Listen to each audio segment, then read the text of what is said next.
Olá, eu sou Giovanni de Souza. Hoje são 8 de novembro de 2020, são 22 horas e 7 minutos. Lição 11 do dia 13 de dezembro de 2020. 13 de dezembro é o segundo domingo de dezembro, portanto é o dia da Bíblia. Texto áureo.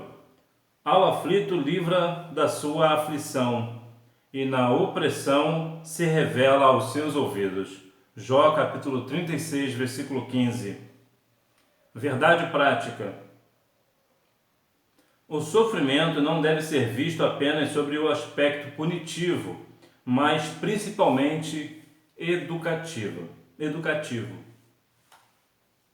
Muitas vezes o sofrimento é por causa dos nossos pecados. A Bíblia dirá que do que se queixa o homem, dos seus próprios pecados.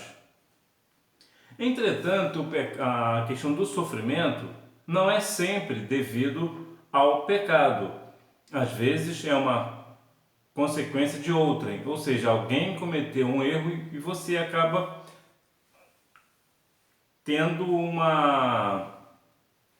acabando pegando a situação. Por exemplo, a questão de Davi. Davi pecou, mas a consequência veio para a sua família. Então, às vezes, é uma questão bilateral, acaba acontecendo de uma forma não diretamente, mas indiretamente, ou seja, uma pessoa comete um erro e outra pessoa paga por isso. Agora, é interessante nós notarmos que mesmo nessa questão de outra pessoa também sofrer a consequência, a pessoa que comete o pecado em si, vem sobre ele a maior questão, a maior punição. Entretanto, nós precisamos compreender também que a questão do sofrimento também nos traz educação, nos traz uma questão mais de perseverança, como diz aos Romanos capítulo 5, versículo 3, que a tribulação cria em nós perseverança. Introdução. Este, por outro lado, se equivoca ao apresentar o seu conceito de Deus para fundamentar sua defesa.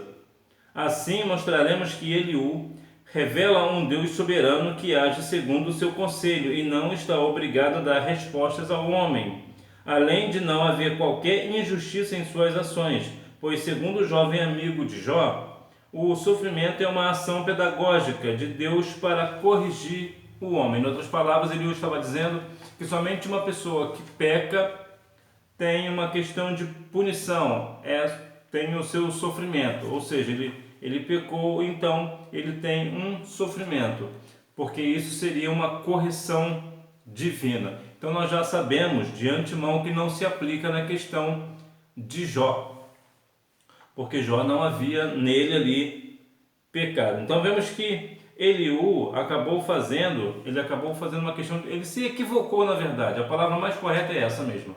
Ele se equivocou na situação de Jó. É interessante nós notarmos também que em muitos casos, sim, o sofrimento será uma consequência de pecado. O sofrimento como uma forma de revelar Deus. Deus é soberano. Nesse primeiro discurso, Eliú destaca a queixa de Jó porque Deus não lhe respondera. Para o jovem amigo do patriarca, este não leva em conta a majestade divina que distingue o Criador de suas criaturas.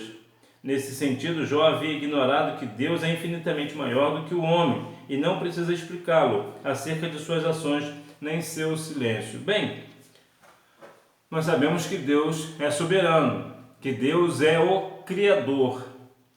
E Deus não tem necessariamente uma obrigação para com um homem, para dizer algo ou não. Entretanto, a Bíblia vai dizer que se nós ouvirmos os profetas do Senhor, nós iremos prosperar. E a Bíblia também diz que Deus não deixa que algo aconteça sem revelar aos seus. Nós precisamos compreender que existe uma questão na parte de Eliú que em parte lhe faz sentido, em parte ele está certo. Entretanto, a parte principal de Eliú que ele está errado é que ele acha que Deus, por ser soberano, ele apenas é punitivo, ele apenas pune a pessoa que comete um pecado e não pune a pessoa que não peca. Seria mais ou menos essa a ideia principal de Eliú, o que seria um ato equivocado. Uma outra questão de Eliú também, parece que ele vê que Deus não quer aproximação com o homem, o que também não é verdade. O orgulho do homem priva-o de ouvir Deus.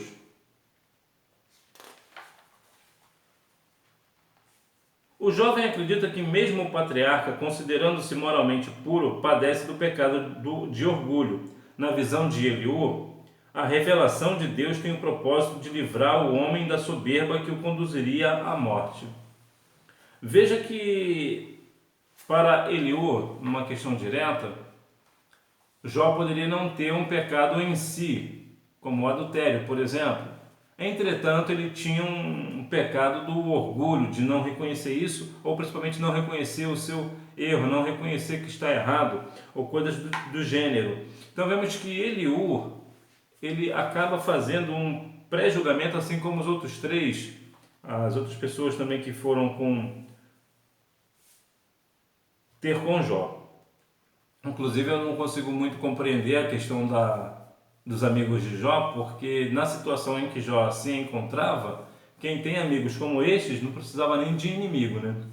Porque apesar que eles tiveram em parte uma boa atitude de ir lá ter com Jó para poder prantear com Jó, entretanto, na verdade, eles até prantearam em parte, mas acusaram Jó. Muito provavelmente a resposta é porque Deus permitiu assim para que aumentasse o sofrimento de Jó e assim o testemunho de Jó contra Satanás, porque Jó até reclamou da sua vida, mas ele não murmurou, na verdade ele não blasfemou, a verdade, a palavra correta é essa. Jó não blasfemou contra Deus, ele reclamou, mas não blasfemou. E blasfemar seria a questão de Satanás. Satanás queria que Jó blasfemasse, isso Jó não fez.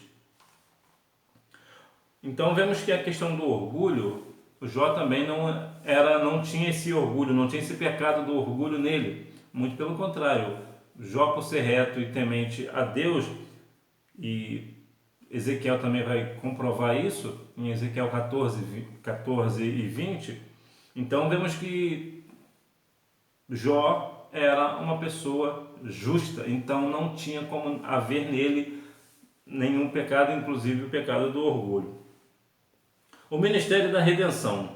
Além de sonhos e visões, Eliú também destaca que Deus usa a enfermidade como um dos canais de comunicação entre Deus e o homem.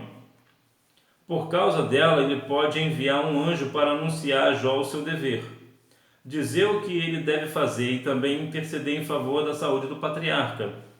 Dessa forma, esse mensageiro anuncia o que é justo e bom a fim de recuperar o estado de justiça que Jó desfrutava antes da enfermidade. É bem verdade que Deus nos fala através de sonhos e visões. Entretanto, eu tenho uma certa dificuldade com a questão da enfermidade. Porque todas as vezes que as pessoas chegaram diante de Deus, Deus sempre, ou do Senhor, Deus sempre tem o intuito de curar a enfermidade. Eu, particularmente, não acredito, a não ser que você, porventura, tenha alguma base bíblica para me provar, você, por favor, deixe aqui nos comentários que nós estamos aqui para aprender um com os outros. Eu não sou o dono da razão, eu não sei tudo, nós estamos aprendendo com o Espírito Santo do Senhor e o próprio Senhor que nos ensina. Mas eu não tenho nenhuma base bíblica para dizer que Deus usa uma enfermidade para falar com o homem. Muito pelo contrário, todas as questões bíblicas que falam a respeito do Senhor é sempre questões de cura, o Senhor que sara. Por exemplo, lá em Êxodo, capítulo 15, versículo 26, a parte C, eu sou o Senhor que te sara. Então o Senhor tem sempre a ideia do sarar, de curar a enfermidade. E que se o meu povo que se chama pelo meu nome se humilhar e orar e buscar a minha face, eu sararei a sua terra. Então vemos que o Senhor ele tem interesse de curar. No Novo Testamento, o homem chegou para o Senhor e disse, inclusive na questão aqui de Jó, vai caber bem, porque era a mesma doença de Jó, né? Porque supõe-se que Jó de fato estava leproso, então um leproso chegou diante de Cristo e disse, Senhor, se quiseres, pode me tornar limpo. E o Senhor Jesus disse, quero ser limpo. Ele imediatamente foi curado da lepra. Então eu tenho uma certa dificuldade de compreender que Deus usa uma enfermidade para falar com o homem. Eu acredito até que Deus use uma enfermidade para a sua glória, como foi o caso no livro de João, que quando as pessoas interrogaram a Cristo porque uma pessoa estava enferma e perguntaram: Senhor, quem pecou? Ele ou seus pais pecaram para que ele tivesse essa enfermidade? E Jesus respondeu: nem ele pecou e nem os seus pais pecaram, mas isso foi para que nele venha a glória do Senhor. Então, nisso eu acredito que Deus use uma determinada enfermidade para que o nome dele seja glorificado. Agora, uma questão de dizer que Deus usa uma enfermidade para falar com o homem, aí eu tenho dificuldade. Mas, mais uma vez, se você tiver uma base bíblica para me provar isso, por favor, deixe aqui nos comentários. Síntese do tópico 1. Para Eliú, o sofrimento revela um Deus soberano que ataca a soberba do ser humano. É claro que Deus não tem nenhum prazer naquela pessoa que é soberba. O Senhor quer que nós venhamos ser humildes e humildes de coração. O sofrimento como meio de revelar a justiça e a soberania de Deus. A justiça de Deus demonstrada. Quando defende a justiça de Deus, Eliú faz coro com seus amigos na acusação contra Jó. Em sua perspectiva, os argumentos de Jó não passavam de insolência. Como pode o Todo-Poderoso agir com injustiça, conforme Jó deixou a subentender? Deus jamais age injustamente, por isso contraria sua própria natureza. Bom, nós sabemos que Deus é justo. Compreendemos esta natureza de Deus. Ele é soberano, Ele é justo, Ele é justiça, Ele é a justiça nossa. Muitas das vezes, quando vemos algumas coisas acontecerem, nós às vezes nos perguntamos por que Deus não agiu numa determinada situação. Por exemplo, quando nasce alguém e Deus sabe por sua presciência que essa pessoa irá matar muitas pessoas, por que Deus permite que essa pessoa nasça? Isso porque Deus dá livre arbítrio ao homem. Então vemos que a justiça de Deus, ela é perfeita. Deus é justo, assim como a Bíblia fala em Gálatas 6,7, que tudo que o homem plantar, isso também se fará, porque Deus não se deixa escarnecer. Entretanto, Eliú faz acusações contra Jó e são acusações completamente infundadas. Então isso era a questão. Eliú não sabia da situação de Jó, como ninguém sabia, somente o Senhor Deus sabia da situação. Então Eliú acabou fazendo um coro com os outros amigos de Jó para acusar a Jó de uma situação de pecado. Mas volto a dizer, Jó não havia pecado nele aqui na situação. Aquilo ali foi uma situação de provação. Jó foi provado e aprovado por Deus, mas Eliú achava que Jó estava com o pecado do orgulho, e como Jó não dizia que não, então Eliú acreditava que Jó estava mentindo, que Jó estava com o pecado de orgulho. Então Deus estava Jó nesse caso estava mostrando que Deus seria injusto, mas isso, toda a confusão se dá porque Eliú de fato não sabia da situação de Jó. O caráter justo de Deus. Para não haver dúvida, Eliú passa a descrever o caráter justo de Deus. Ele age com justiça quando retribui ao homem o que ele merece. Como já acabei de falar, tudo que o homem plantar, isso também se fará. Mas há muitas questões, inclusive aqui no caso de Jó, que isso não se aplica. Deus não precisa prestar contas de seus atos a ninguém, visto que não recebeu a autoridade de nenhum outro ser criado. Como provedor da vida humana, ele tem todo o poder de matar ou não a humanidade. A Bíblia vai dizer que Deus faz subir da sepultura, também faz descer da sepultura, né? O Todo-Poderoso não faz acepção de pessoas, quer sejam reis, nobres ou pobres.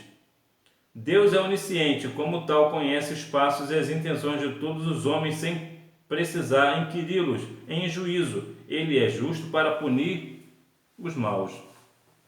Bom, Deus não faz acepção de pessoas, como vemos em Romanos 5,11, Atos 10:34. Tiago também vai falar acerca disso, me parece no capítulo 2, ele vai falar, o capítulo 1, versículo 19, vai falar que o homem também não deve fazer acepção de pessoas, como Deus assim também não faz.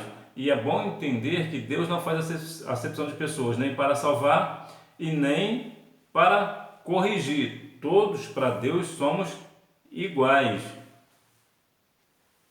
A defesa da soberania de Deus. Todavia é preciso destacar duas coisas sobre a fala de Eliú.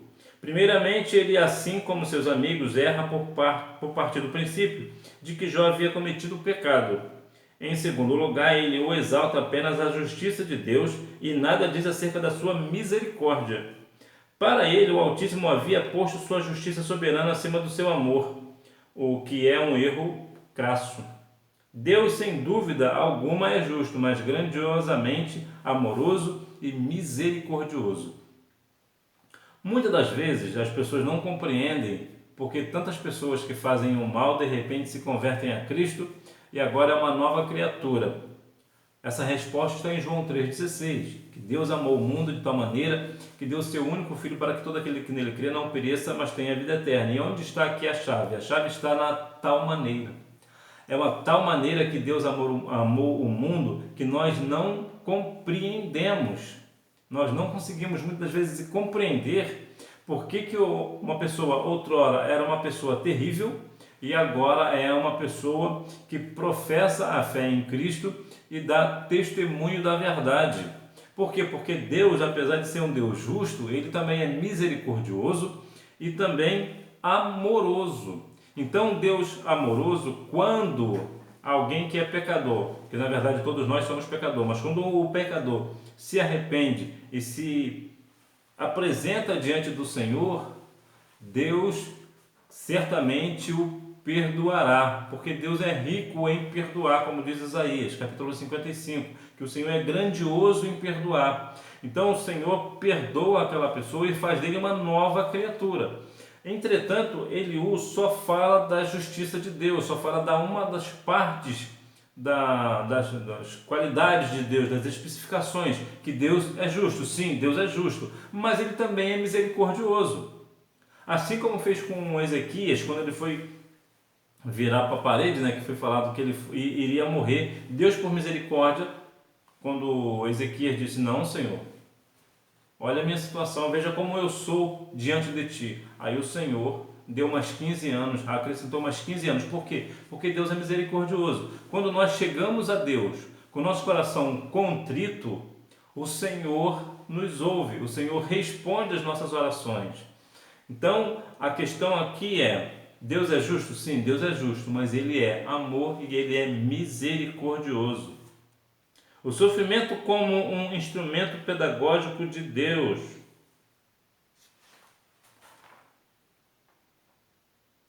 O caráter pedagógico do sofrimento. Há uma diferença entre o pensamento teológico de Eliú e o de seus amigos, Elifaz, Bildade e Zofar. Acreditavam que o sofrimento de Jó era por causa de um pecado cometido por ele e ele se recusa em reconhecê-lo. Eliú também crê dessa forma, mas vai além. Embora compreenda que durante sua aprovação Jó se comportou de forma pecaminosa, Eliú introduz a ideia de que o sofrimento tem um caráter pedagógico. O caráter pedagógico do sofrimento está na capacidade de nos fazer refletir e voltar para Deus. Dessa forma, os justos aprendem com o sofrimento. Em outras palavras, Eliú estava dizendo que Jó estava padecendo aquela situação para se voltar a Deus, voltar para Deus, voltar a ter uma intimidade com o Senhor, porque Jó estava em pecado e agora ele tem que reconhecer que está em pecado e tem que se voltar com Deus, tem que voltar para os caminhos do Senhor, o que, mais uma vez, é bom deixar claro que não era o caso de Jó. Jó era reto, íntegro e temente ao Senhor. Então vemos que numa questão direta, é mais aquela questão da acusação. Enquanto as pessoas acusam uns aos outros sem saber o caminho daquela pessoa, sem saber o que aquela pessoa de fato está passando. Tem situações que só Deus revela, só o Senhor sabe. Então, muitas das vezes, se você hoje está passando uma situação difícil, de calúnia, de difamação, você sabe que você tem a sua consciência tranquila diante do Senhor, confie em Deus, continue firme no seu propósito diante de Deus, porque certamente o Senhor vai te dar vitória. mas você não pode murmurar, você não deve murmurar. Você precisa continuar firme no seu propósito com Deus, porque certamente o Senhor vai te honrar. Adorando a Deus na tormenta. A fala de Eliú põe em destaque o argumento contraditório de Jó, que por um lado magnificava a majestade de Deus, mas por outro murmurava contra ele. Nesse aspecto, Eliú acerta em mostrar que a adoração e a murmuração não podem coexistir, são atitudes excludentes. Tiago vai falar que da mesma fonte não pode jorrar água doce e água amarga. Nós não podemos e não devemos adorar a Deus enquanto estamos no culto e depois murmurar contra Ele quando nós estamos no nosso lar, ou mesmo na rua, na sociedade, enfim. Muitas pessoas estão na igreja, no templo, glorificando o nome de Deus, entretanto, murmura por qualquer situação, por qualquer coisa da vida está murmurando, está falando contra Deus. Então, nesse aspecto, Eliú acerta. Ele coloca claro que não dá para a murmuração e a adoração andarem junto. O que é murmuração? Murmuração é o falar baixo. Geralmente a pessoa, quando está reclamando de alguma coisa, fala sozinho, aí fala baixo. Isso é murmurar. Ou mesmo quando está falando com alguém, quando alguém está murmurando no ouvido de alguém, já não é uma situação muito delicada, né? Você vê que a pessoa que está murmurando no ouvido de outrem é porque as outras pessoas não podem ouvir. Se as outras pessoas não podem ouvir, possivelmente é porque aquela pessoa está falando mal de alguém. É claro que tem a questão do segredo, né? Alguém que não contar apenas o segredo. Mas na grande massa esmagadora das vezes, as pessoas estão falando, estão maldizendo alguém, então precisa falar baixo no ouvido de alguém para que as outras pessoas não vejam ou não ouçam, né, que ele está falando mal de alguém. E o que é adoração? Adoração é tudo aquilo que alguém faz que adora, que glorifica o nome do Senhor, independente se está cantando, louvando ao Senhor com instrumentos e tudo mais, mas isso não é somente isso que é adoração. Adoração é tudo aquilo que alguém faz que glorifica o nome do Senhor. Em outras palavras, se porventura, se você está, vou dar um exemplo bem tranquilo aqui, bem básico. Se você está na rua, uma pessoa está tendo dificuldade de atravessar uma rua, por exemplo, você atravessa aquela pessoa e alguém vê e glorifica a Deus por aquele teu ato, por você ser cristão e você fez aquilo, isso é uma adoração. Então a adoração é tudo aquilo que alguém faz que adora e que exalta o nome do Senhor. Síntese do tópico 3. Segundo Eliú, o sofrimento é um instrumento pedagógico para o cristão. Bom, em parte é verdade, né? Quando, como disse Romanos 5,3, quando nós estamos na tribulação, a tribulação nos dá perseverança. Nós precisamos ter perseverança e assim cresce também a nossa esperança no Senhor. Conclusão. Vimos nesta lição 3 aspectos da teologia de Eliú. Primeiramente, o jovem amigo defende o direito de Deus ficar em silêncio mesmo quando achamos que ele deve falar. Bom, isso é verdade, porque Jó sofreu o que sofreu e Deus ficou em silêncio. Isso, claro, devido à questão da provação. Isso fazia parte da prova de Jó. E é bem difícil a questão do silêncio de Deus, porque quando você está num questionamento, você questiona Deus, e Deus te diz sim quando você não quer, ou diz não quando você está querendo algo, você até se entristece, mas você aceita porque Deus falou que sim ou falou que não, te deu uma resposta. A grande questão nossa é quando nós questionamos a Deus, perguntamos a Deus e Ele não responde, Ele fica em silêncio. O silêncio muitas das vezes cria em nós uma dúvida. Nós ficamos, se Deus não me deu uma resposta, o que Deus quer que eu faça? Será que Ele quer que eu faça, quer que eu vá ou quer que eu fique? Quer que eu faça, quer que eu não faça? Nós acabamos criando uma dúvida no nosso coração. E a dúvida não provém de Deus. Nós precisamos ter certeza, convicção, nós precisamos ter firmeza no Senhor. Acredito que Jó não consegue escutar a Deus devido ao seu orgulho. Entretanto, o equívoco de Eliú está no fato de associar o sofrimento de Jó ao pecado. Então, na questão aqui, Eliú achava que Jó estava no pecado. E qual era esse pecado? O pecado do orgulho. Então vemos que não era o caso. E o orgulho sim, é algo tenebroso, é algo ruim que nós cristãos não devemos ter. Segundo ele, destaca que Deus tem todo o direito de ser soberano e, como tal, agir com justiça. Todavia, ele se equivoca em colocar essa soberania acima de seu amor, pois, primeiramente, Deus é amor. E, finalmente, Eliú vê no sofrimento um papel pedagógico. Vemos que, sim, o sofrimento nos traz uma certa perseverança, nos molda, né? O cristão fica bom quando ele passa pelo deserto. Então não murmura não, que crente murmura no deserto morre. Então continua firme na vontade do Senhor, continua louvando e adorando a Ele mesmo passando pelo deserto.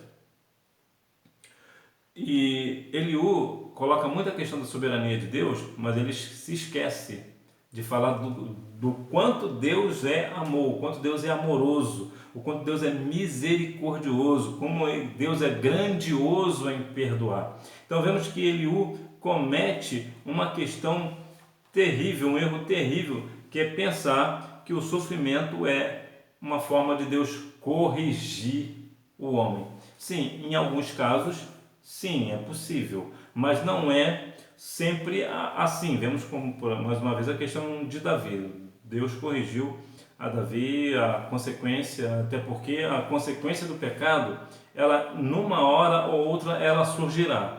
A consequência de pecado é uma coisa, a provação é uma outra coisa. Jó não estava em pecado, Jó estava em provação.